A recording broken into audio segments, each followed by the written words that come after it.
Chairman, ladies and gentlemen, there are a lot of cynics outside of this room who are probably thinking, what's this pact on the future?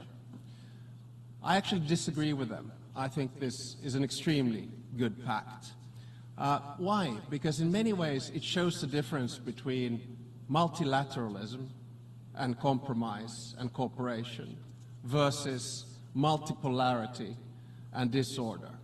And in many ways I think we are witnessing the 1920, 1945 or 1989 moment of history. And do you remember in 1920 the League of Nations was a good idea, but it wasn't able to sustain peace at the end of the day. In 1945, 79 years ago, when the UN was founded, it was a success. Why? Because we pooled sovereignty and tried to find common solutions to common problems. And I think that yesterday's pact shows that the UN works. I have two questions today. The first one is, what's the paradox of our times? And the second one is, why we need to reform the UN right now. Now, the paradox of our time is that precisely at the moment when we need multilateral cooperation, we are reverting to multipolar, transactional disorder. And look where it's taking us. We're not achieving our sustainable development goals. We're not achieving our targets in the climate crisis.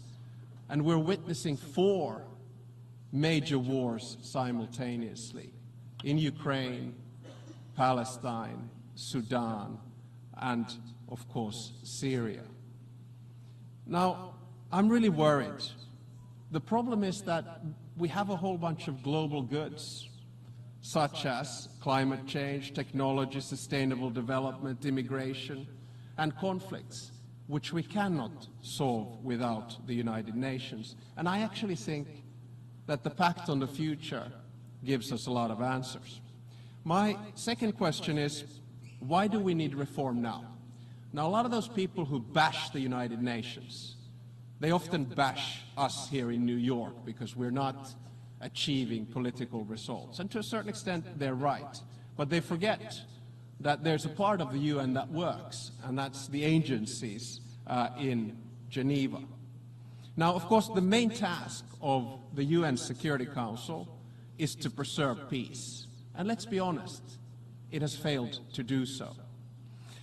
And you know what? The UN Security Council, in my mind, does not reflect the world of today. Why? Because there's no representation from Latin America, there's no representation from Africa, and there's only one country from Asia.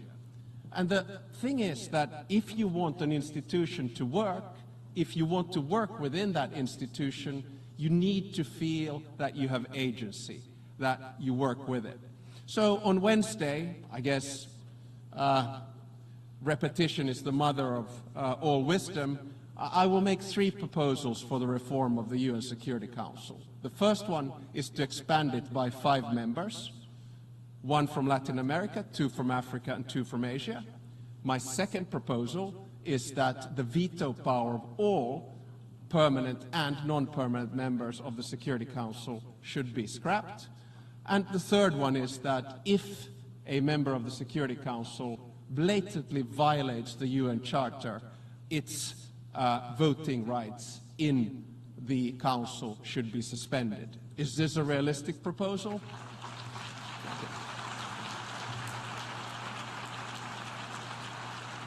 I hope the chairman gives me extra time because of the applause. I much appreciate that. So I will then conclude. I come from a very small country, Finland. We lost 10% of our territory to the Soviet Union in World War II, but our success as a country, coming from one of the poorest countries in Europe, now managing quite well, is linked to the United Nations. So I understand the meaning of the United Nations and multilateral cooperation. This pact on the future gives us many good answers. Let's start implementing it. Thank you very much.